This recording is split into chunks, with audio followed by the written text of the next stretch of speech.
أعوذ بالله من الشيطان الرجيم بسم الله الرحمن الرحیم۔ گزشتہ زیر درس آیت کریمہ میں کفار کو مخاطب کر کے ارشاد فرمایا گیا ان الحکم الا للہ، ان الحکم الا للہ، حکم صرف اللہ کا، چلتی صرف اللہ کی ہے، لہذا کب، کہاں، کسے اپنی رحمتوں سے نوازنا ہے اور کسے پکڑنا ہے اللہ ہی جانتے ہیں۔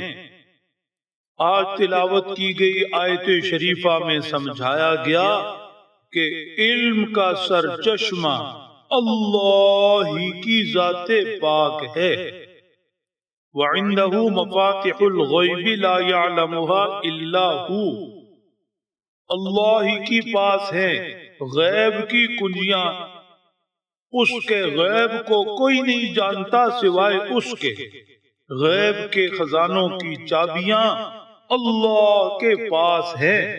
بن دیکھی چیزیں سب غیب، بن دیکھی چیزوں سے جتنا وہ پیغمبر کے ذریعے آگاہ کرے اتنا ہی کوئی جان سکتا ہے۔ اس کے غیب کو وہی اکیلا جانتا، سوائے اس کے کوئی نہیں۔ اللہ کے علم کا معاملہ یہ ہے وَيَعْلَمُ مَا فِي الْبَرِّ وَالْبَحْرِ، اللہ ہر اس چیز کو جانتے جو خشکی میں اور ہر اس چیز کو جانتے جو تری میں۔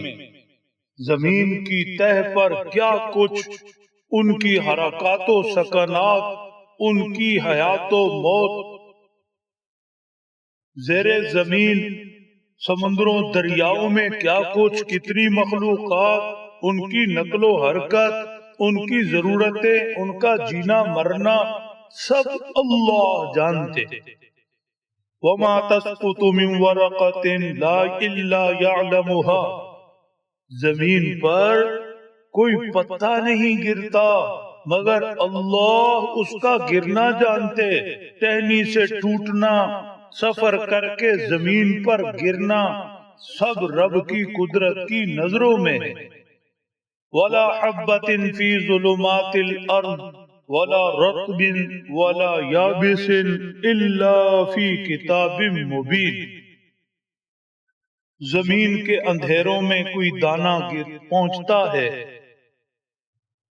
کوئی ہری چیز ہے، کوئی سوکھی چیز ہے، سب اللہ جانتے، سب کچھ کتاب مبین میں لکھا ہوا۔ اللہ نے اپنے علم کی وسعت بیان کر دی، اس کا نتیجہ اللہ کی ذات پر کامل یقین ہو، کامل ایمان ہو، رضا بالقضاء ہو، اللہ کے فیصلوں پر راضی، اللہ پر پورا اعتماد ہو۔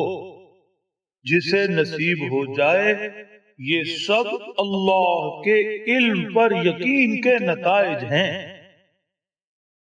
حق تعالیٰ کے علم پر یقین سے اللہ کا ڈر، خشیت نصیب ہوتی ہے جو ہدایت کا ذریعہ بنتی ہے۔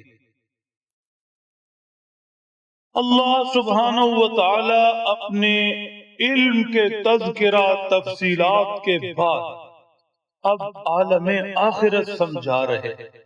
وَهُوَ الَّذِي يَتَوَفَّاكُمْ بِاللَّيْلِ، سنو اللہ وہ ذات ہیں جو رات کو تمہاری روح قبض کر لیتے۔ وَيَعْلَمُ مَا جَرَحْتُمْ بِالنَّهَارِ، اور اللہ وہ ذات ہے وہ سب جانتے جو کچھ تم کماتے ہو دن میں، کیا تمہاری حرکتیں ہیں، کیا کچھ تم نے کیا، سب پر نظر ہے۔